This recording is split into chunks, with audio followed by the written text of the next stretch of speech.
దేవునికి మహిమ కలుగునుగాక.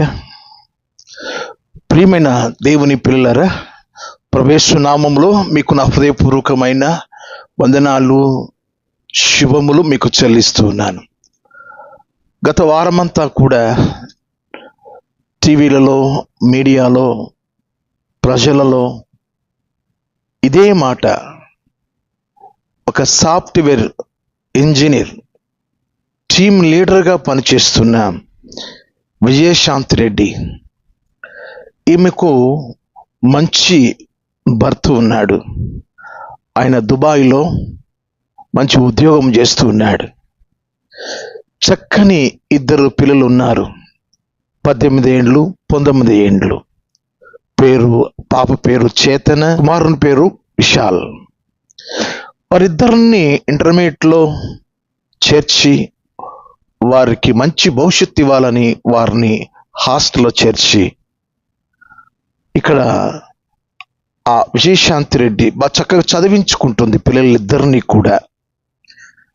అటువైపు తన దగ్గర తోడుగా కన్న తల్లి ఉంది.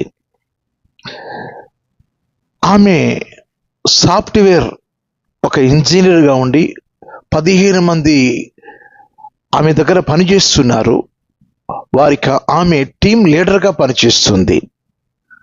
ప్రియ దేవుని పిల్లలరా, మీ అందరికీ ఈమెను గురించి, ఈమె ద్వారా నేను మీకు ఒక సత్యాన్ని మీకు నేర్పాలని, ఒక సత్యం మీకు చెప్పాలని, ఒక సత్యం మీరు నేర్చుకుంటారని నేను ఆశపడుచున్నాను. మనం జీవించే జీవితం దేవుడు మనకిచ్చినది. ఈ జీవితం దేవుడు మనకిచ్చినది. ఈ జీవితాన్ని గురించి సరైన విధానంలో మనం జీవించకపోతే చాలా అస్తవ్యస్తంగా జీవించాల్సి వస్తుంది. ఈమెకు సమృద్ధి ఉంది, ఈమెకు చక్కని కుటుంబం ఉంది, ఈమెకు మంచి సంపాదన ఉంది. అయితే 2 పిల్లలతో తాను కూడా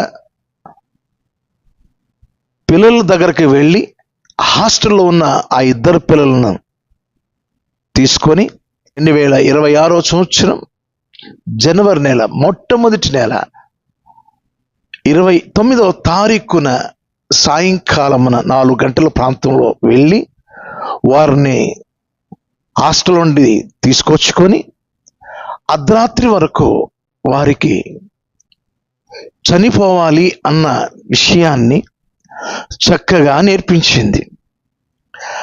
మరణపు ఆలోచన ఆ బిడ్డలకు నేర్పించింది. అంటే జీవితాన్ని గురించిన సరైన అవగాహన లేకపోతే ఇలాగే జరుగుద్ది. మీకు ఒక సంగతి చెప్పాలి ప్రియులారా, మరణానికి, వారు ఆ రీతిగా మరణించిన మరణానికి బలమైన కారణం ఉంది. బలమైన కారణం లేకపోతే వారు బలవంతంగా మరణంలోకి వారు వెళ్ళరు, బహు వేగంగా వెళ్ళిపోవడం జరుగుతుంది. ఆ చర్లపల్లి ఆ రైల్వే ఆ స్టేషన్ మీద వారి నడుస్తున్న నడకను బట్టి మరణానికి వేగంగా వెళ్ళిపోవాలని వెళ్ళిపోయారు. ఆ ట్రైన్ వస్తుంది, ఆ ట్రాక్ మీద 3 ఉన్నారు. ఆ ట్రైన్ ట్రాక్షన్ డ్రైవర్ చెప్పిన మాట ఏంటంటే, ట్రైన్ దగ్గర వచ్చే కొలదిగా వారు 3 ఒకరి మీద ఒకరి చేతులు వేసుకొని అలా చనిపోయారని ఆ డ్రైవర్ గారు కూడా సాక్ష్యం చెప్పారు.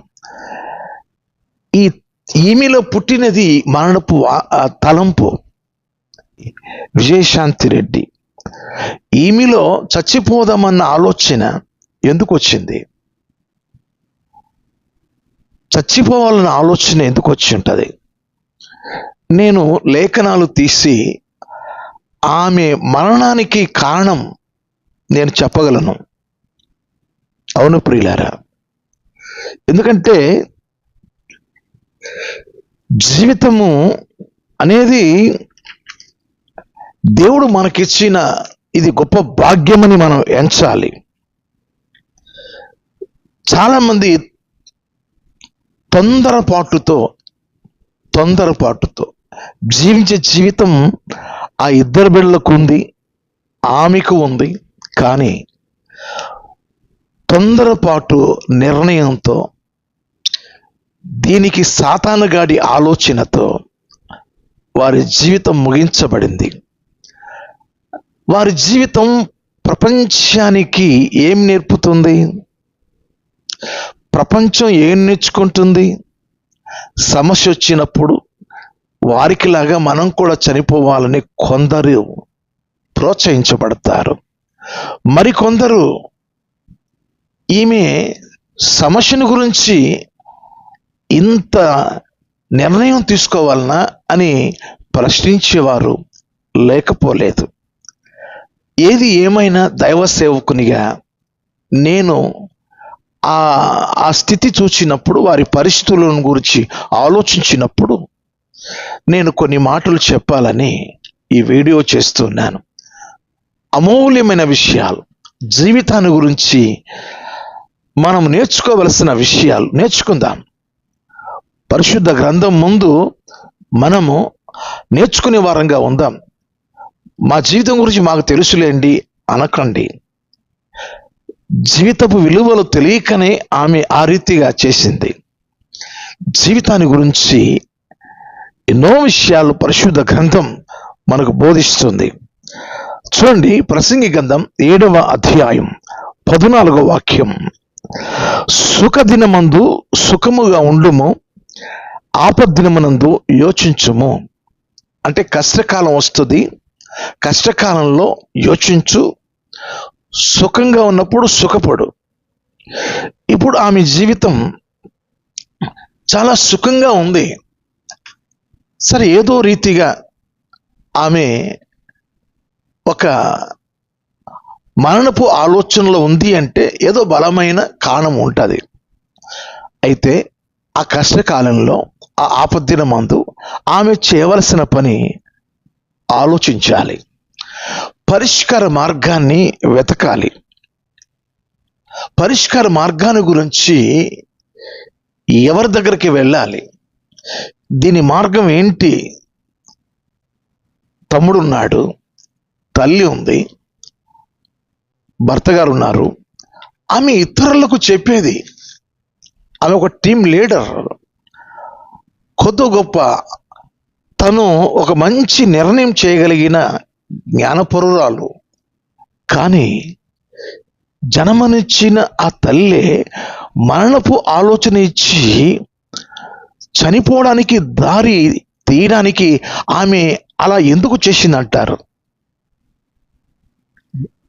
కొన్ని విషయాలను మనం నేర్చుకుందాం.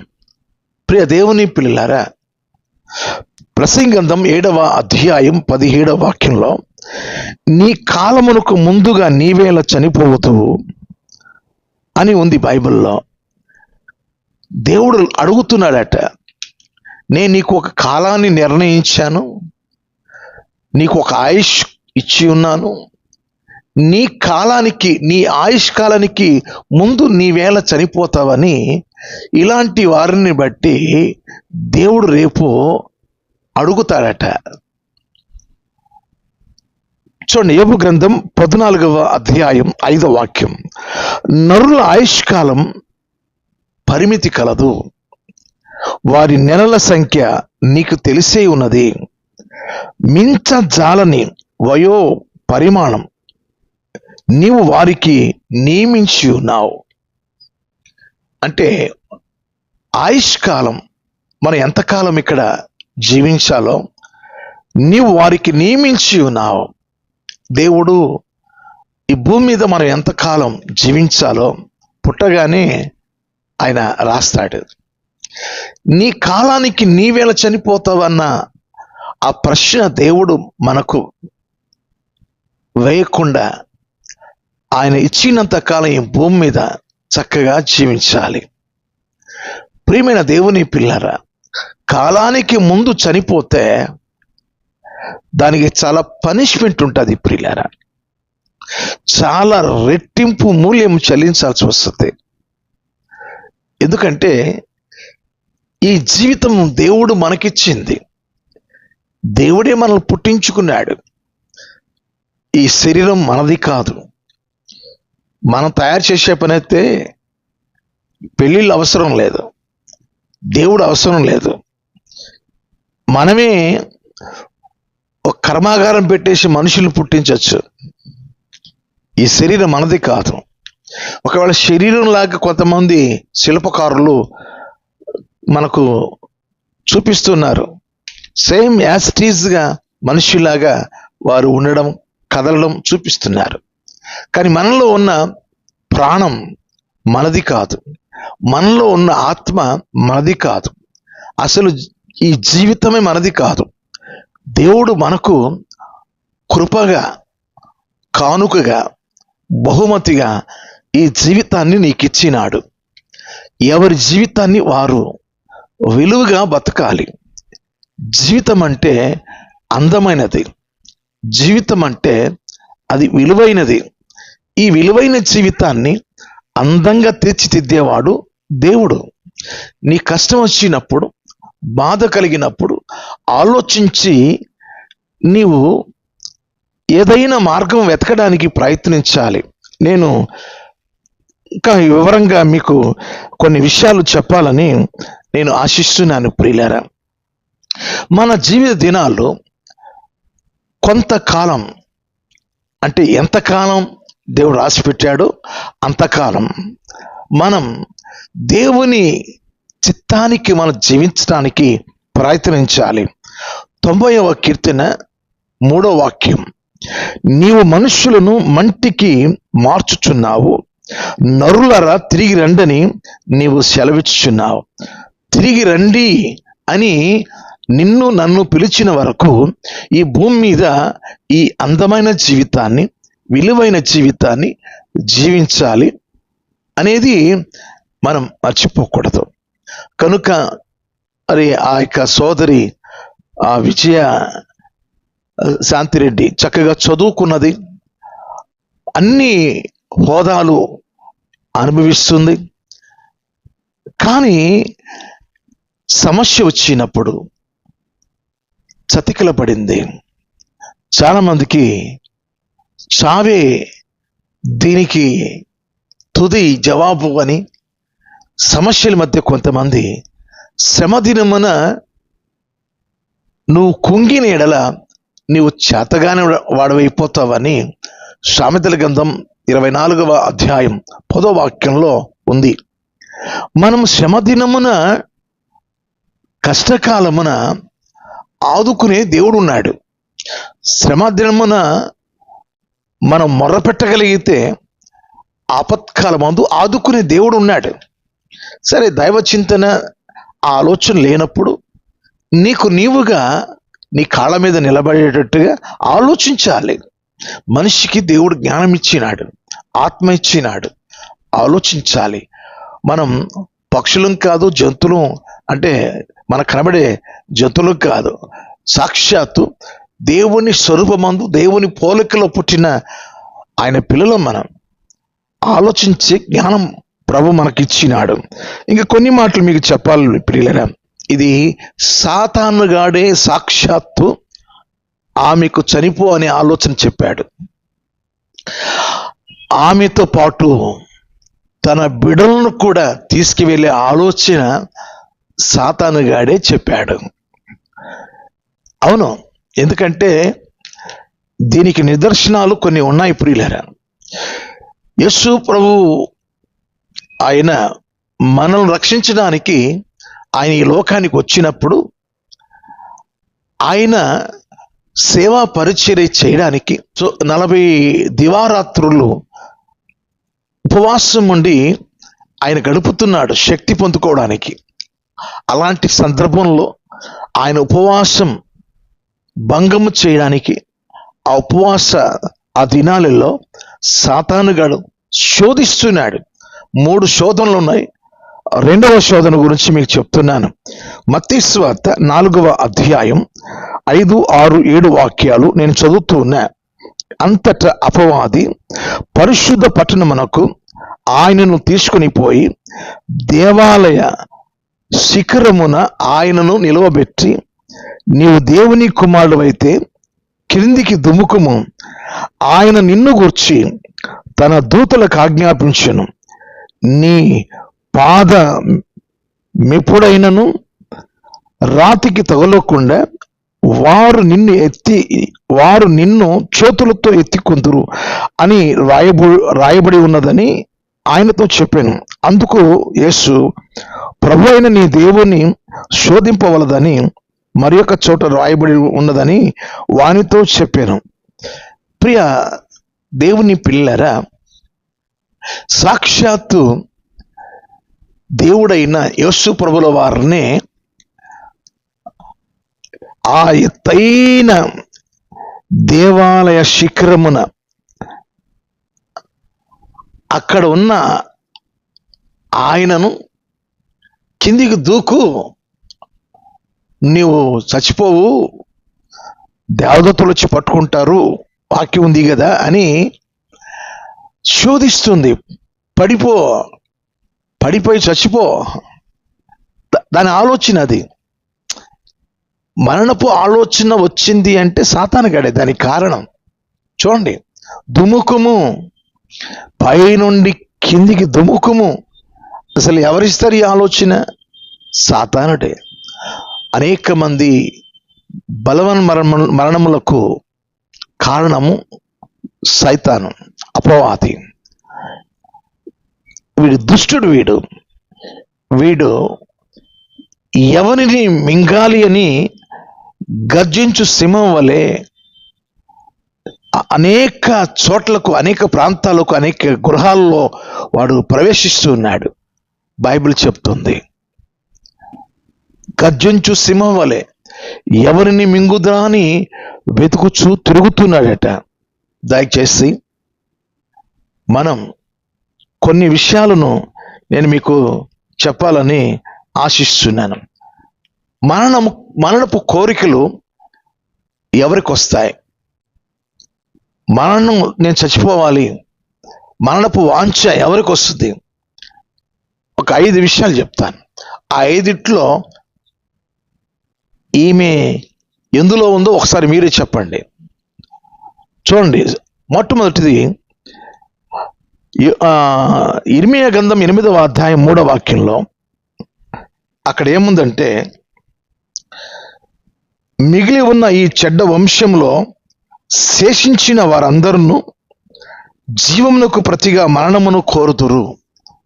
అంటే చెడ్డవారు, చెడ్డ కోరికలు, చెడు ఆలోచనలో జీవించువారు, వారికి శాంతి సమాధానం ఉండదు, వారికి సంతోషం ఉండదు. కనుక వారికి ఇబ్బంది కలిగినప్పుడు, కష్టం వచ్చినప్పుడు మరణాన్ని కోరుకుంటారని ఇర్మియా గ్రంథం 8వ అధ్యాయం 3వ వాక్యంలో ఆ మాట ఉంది. మొట్టమొదటిది, చెడిపోయిన వారికి కష్టం వచ్చినప్పుడు చచ్చిపోవాలని కోరికలు వస్తాయి, ఒకటి. రెండవది, సామెతల గ్రంథం 8వ అధ్యాయం 36వ వాక్యం, నన్ను కనుగొనని వాడు తనకి హాని చేసుకును, నా యందు అసహ్యపడువారు మరణమును స్నేహించుదురు. దేవుడంటే ఎరుగని వారు, అంటే దేవుడు లేడని చెప్పేవారు, దేవుణ్ణి అసహించుకునేవారు, వీరికి కష్టం వచ్చినప్పుడు, బాధ కలిగినప్పుడు వీరు మరణాన్ని స్నేహిస్తారంట, మరణాన్ని కోరుకుంటారట. రెండవది ఎవరు? నాస్తికులు, దేవుడు లేడని చెప్పేవారు, దేవుని అసహించుకునేవారు. అది రెండవది. మూడవది, సామెతల గ్రంథం 21వ అధ్యాయం 6వ వాక్యం, అబద్ధములాడి ధనము సంపాదించుకొనుట ఊపిరితో సాటి, దాన్ని కోరువారు మరణమును కోరుకుందురు. అక్రమ సంపాదన అంటే సంపాదించే దానికంటే, నెలసరి జీతము కంటే అక్రమంగా ధనార్జన చేసే వారికి కష్టం వచ్చినప్పుడు చూసారా, అబద్ధమలాడి ధనము సంపాదించుకున్నట ఊపిరితో సాటి దాన్ని కోరువారు మరణమును కోరుకుందరు.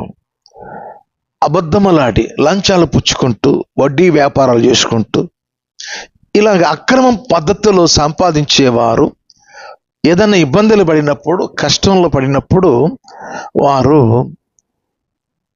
మరణపు ఆలోచనలోకి వెళ్ళిపోతారు. ఇబ్బంది వచ్చినప్పుడు చచ్చిపోదామని ఇక చావును కోరుకుంటారు. అది 3 విషయాలు అయిపోయినాయి. 4వ విషయం,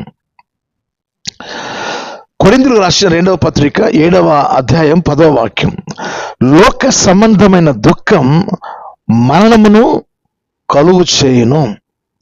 లోక సంబంధమైన దుఃఖం మరణమును కలుగు చేయను. చాలా మంది సమస్య వచ్చినప్పుడు ఏడుస్తూ ఉంటారు, భోజనము చేయరు, మంచం పెడతారు. అంటే మానసిక ఒత్తిడి, అంటే డిప్రెషన్లోకి వెళ్ళిపోతారు. ఈమెకు కలిగింది ఇదే. ఏదో బలమైన కారణం ఉంది, కానీ ఆ యొక్క దుఃఖం, లోక సంబంధమైన దుఃఖం అంటే ఆ దుఃఖానికి బలమైన కారణాలు ఉన్నాయి. ఏడ్చింది ఒంటరిగా ఆమె బాధతో కొన్ని దినాల వరకు ఆమె ఏడ్చి చివరికి ఆమె డిప్రెషన్లోకి వెళ్ళిపోయింది, మానసిక ఒత్తిడిలోకి వెళ్ళిపోయింది. డిప్రెషన్లో ఉంది ఆమె. అంటే ఆమె మానసిక స్థితి సరిగా లేదు. బలమైన కారణం లేకపోతే ఆమె చనిపోదు, ఆమెతో పాటు బిడ్డలను చంపదు. కానీ మానసిక ఒత్తిడిలో, ఈ డిప్రెషన్లో ఇక దుఃఖంతోనే, కన్నీళ్లతోనే కొన్ని దినాలుండి ఆమె జీవితాన్ని కొనసాగించింది. ఇది ఆమెకి సూటబుల్గా ఉంది. దాంతోపాటు మరొక విషయం చెప్తాను, 5వది చెప్తాను చూడండి. ప్రసంగి గ్రంథం 4వ అధ్యాయం 10వ వాక్యం, ఒంటరిగాడు పడిపోయిన ఎడల వానికి శ్రమయే కలుగును, వాణ్ణి లేవనెత్తువాడు లేకపోవును. ఒంటరిగాడు పడిపోయిన ఎడల వానికి శ్రమయే కలుగును, వాణ్ణి లేవనెత్తువాడు లేకపోవును. చివరిది ఆమె ఒంటరితనం. అంటే కష్టం వచ్చినప్పుడు పంచుకునేవారు లేనప్పుడు ఈ ఒంటరితనములో, ఈ డిప్రెషన్లో మరణపు ఆలోచనలు వస్తాయి.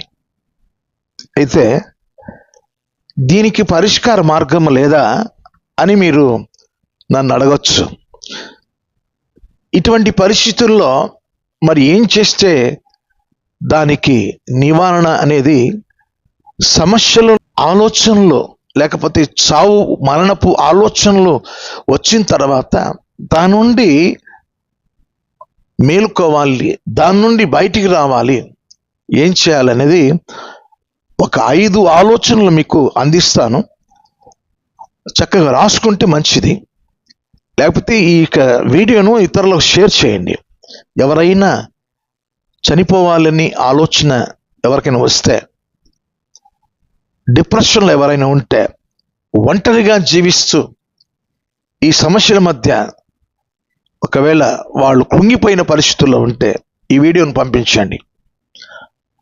ఏదైనా సమస్య వచ్చినప్పుడు మొదటిది మీరు చేయాల్సిన పని ఏంటంటే, ప్రసంగి గ్రంథం 7వ అధ్యాయం 14వ వాక్యంలో, ఆపద్దినమందు ఆలోచించాలి. ఇది నేను చేసుకున్న పాపమా, తప్పిదమా, లేకపోతే ఇతరులు చేసిన తప్పిదమా, ఇది ఎందుకు వచ్చింది ఈ శోధన, ఈ శోధనని తప్పించుకునే ఆలోచన చేయాలి. అందుకని దేవాతి దేవుడు అంటున్నాడు, ఏమన్నాడంటే కీర్తన గ్రంథంలో 32వ కీర్తనలో 8వ వాక్యంలో, నీ మీద దృష్టి ఉంచి నీకు ఆలోచన చెప్తాను అన్నాడు. నువ్వు నడవలసిన మార్గాన్ని గురించి నీకు ఉపదేశం చేస్తాను అన్నాడు. అది ఆలోచన చేయాలి.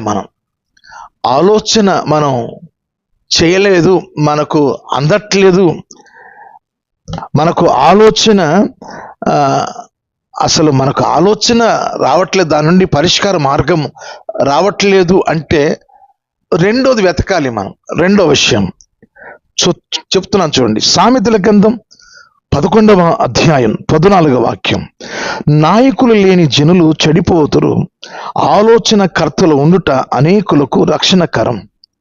మనకంటే పెద్దవారు ఉన్నారు, మనకు కొంతమంది పెద్దవారు ఉన్నారు, జీవిత పాఠాలు చెప్పేవారు ఉన్నారు.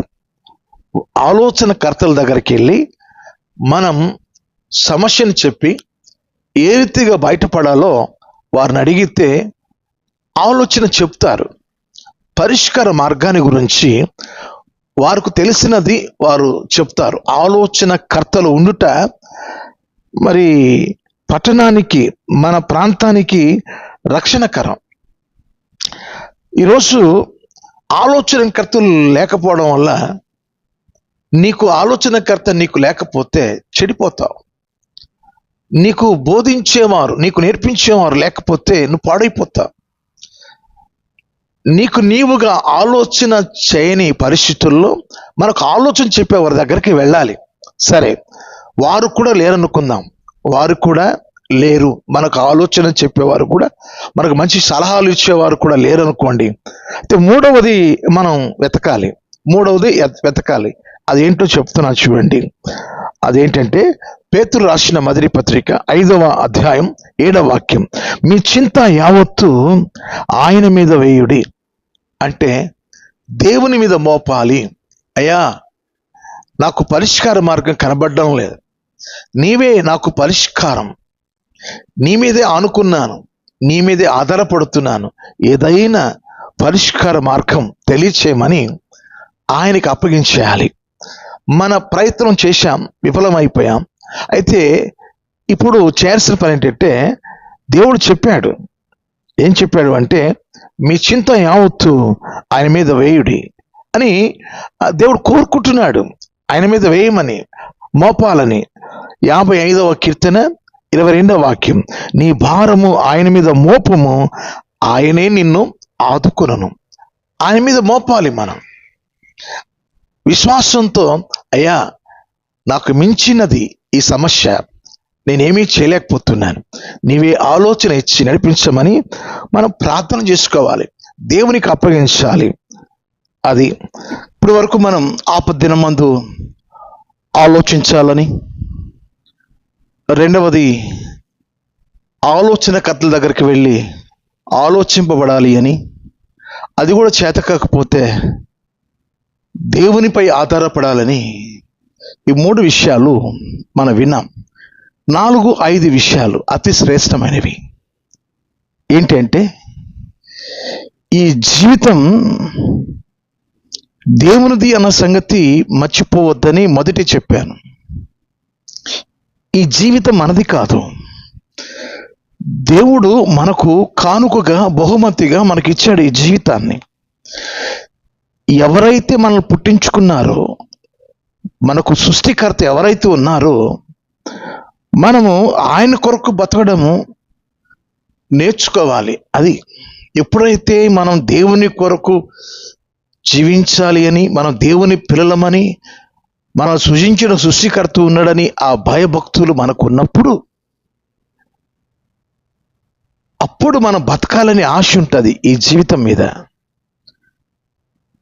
మీకు ఒక వాక్యం చూపిస్తున్నాను. కొరింథీయులకు రాసిన మొదటి పత్రిక 6వ అధ్యాయం 20వ వాక్యం, మీరు మీ సొత్తు కారు, విలువ పెట్టి కొనబడిన వారు గనుక మీ దేహముతో దేవుని మహిమపరచుటి. మనం కాదని చెప్పాను. ఈ యొక్క దేహముతో, ఈ దేహంతో జీవించిన దినాలు, దేవుడిచ్చిన ఈ జీవితము ఎవరైతే ఇచ్చారో మనకు, ఎవరైతే మనల్ని సృజించుకున్నారో, ఈ సుందరమైన సృష్టిని, ఈ సృష్టిలో చాలా అందమైన జీవితాన్ని, విలువైన జీవితాన్ని ఎవరైతే మనకిచ్చినారో ఆయన కొరకు జీవించడం నేర్చుకుంటే మరణపు ఆలోచనలు రావు. ఇక ఆయన ఘనపరచాలి, ఆయన మహిమపరచాలి, ఆయన కొరకే జీవించాలని తపన ఉంటుంది. అందుకోసమే దేవుని ఆలయాలు ఉండేవి. చివరిది, ఐదవది, మనం జీవించే జీవితానికి ప్రతిఫలం ఉంటుంది. మనం మంచిగా జీవిస్తే మంచి ప్రతిఫలం ఉంటుంది. రోమిలకు రాసిన పత్రిక 14వ అధ్యాయం 12వ వాక్యంలో, మనలో ప్రతివాడు తనను గురించి తాను దేవునికి లెక్క అప్పగించాలి. తన గురించి తాను దేవునికి అప్పగించాలి. కాబట్టి ఎవరి బాధ్యతలు వారు నెరవేర్చాలి, ఎవరి భారాలు వారు భరించాలి. ఎవరికి మనం భారంగా ఉండకూడదు. బాధ్యతతో ఈ జీవితాన్ని కొనసాగించాలి. ఇలా మనం చేయగలిగితే ఇక మరణపు ఆలోచనలు రావు మనకు. కాబట్టి చాలామంది తొందరపాటు నిర్ణయాలతో సాతాను చేత ప్రేరేపించబడి ఇలా తొందరపాటు జీవితాలను ముగించుకోవడానికి ఇలాంటి పనులు చేస్తూ ఉంటారు. నా ప్రియమైన దేవుని పిల్లలరా, కొరింథీయులకు రాసిన 2వ పత్రికలో 2వ అధ్యాయంలో 11వ వాక్యంలో, మనము సాతాను తంత్రములను ఎరుగని వారము కాము. సాతాను నాడి తెలిసి ఉండాలి. డాక్టర్ గారి దగ్గరికి వెళ్ళేసి ఇలా మనం చేయించినప్పుడు నాడి చూచి మన ఆరోగ్య స్థితిగతుల గురించి ఆయన చెప్తాడు. మనం కూడా సాతాను నాడి ఎరిగిన వారంగా ఉండాలి. ప్రతిరోజు ఏదో రీతిగా సమయం తనకు కొంచెమని ఎరిగి అపవాది ఏం చేస్తున్నంటే ఓ క్రోధంతో మనలను ఈ లోకంలో ఈడ్చుకుపోవాలని, శూన్యంలోకి తీసుకెళ్ళిపోవాలని, నిత్య నరకానికి తీసుకువెళ్ళిపోవాలని వాడి ప్రయత్నం వాడు చేస్తున్నాడు. కానీ మన పక్షంగా దేవుడు ఉన్నాడు. దేవుని కొరకే ఈ లోకంలో మనం బతకాలే తప్ప అపవాది చెడ్డ ఆలోచనలు పుట్టిస్తుంటాడు. వాడు వలలేస్తుంటాడు, ఉరులేస్తుంటాడు, గాలం వేస్తాడు. వాటేటికి పడకుండా, అపవాదికి అవకాశం ఇవ్వకుండా మనం పరిశుద్ధత కలిగి పవిత్రాత్మతో సత్యముడు సర్వసత్యములోనికి మనం ప్రవేశిస్తూ దేవుని యొక్క స్వారూప్యంలోకి మనల్ని ఆయన చెక్కుకున్నాడు. తన అరచేతుల్లో మనం చెక్కుకున్నాడు. ఆయన కొరకే బతుకుతాను. రోమిలకు రాసిన పత్రిక 14వ అధ్యాయంలో 8వ వాక్యంలో, మనము చనిపోయినను ఆయన వారమే, బతికినను మనము ఆయన వారమే. అలాంటి సాక్ష్యం కలిగి మనం జీవించాలి. ఇటువంటి వీడియోస్ ఇంకా మీ ముందుకు రాబోతుంది. కాబట్టి త్వరితంగా మీరు ఇంకా సబ్స్క్రైబ్ ఛానల్కు చేయకపోతే సబ్స్క్రైబ్ చేయండి. ఈనాటి సందేశం అనేకులకు షేర్ చేయండి.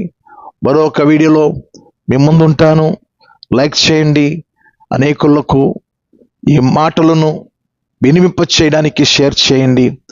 అనేకులకు మనము సత్య సువార్తను ప్రకటించకపోయినా ఇటువంటి వీడియోస్ను మనం చెప్పినప్పుడు కొన్ని ఆత్మలను ప్రభు చెంతకు మనం నడిపించిన వారం అవుతాం. ఆ రీతిగా మనమందరం కలిసి ప్రభు పనులు కొనసాగిపోతాం. అంతవరకు సెలవు. దేవుడు మెండారుగా మిమ్మల్ని దీవించును గాక. May God bless you. మీకు నా హృదయపూర్వకమైన వందనాలు చెల్లిస్తూ సెలవు తీసుకుంటున్నాను. God bless you. Thank you.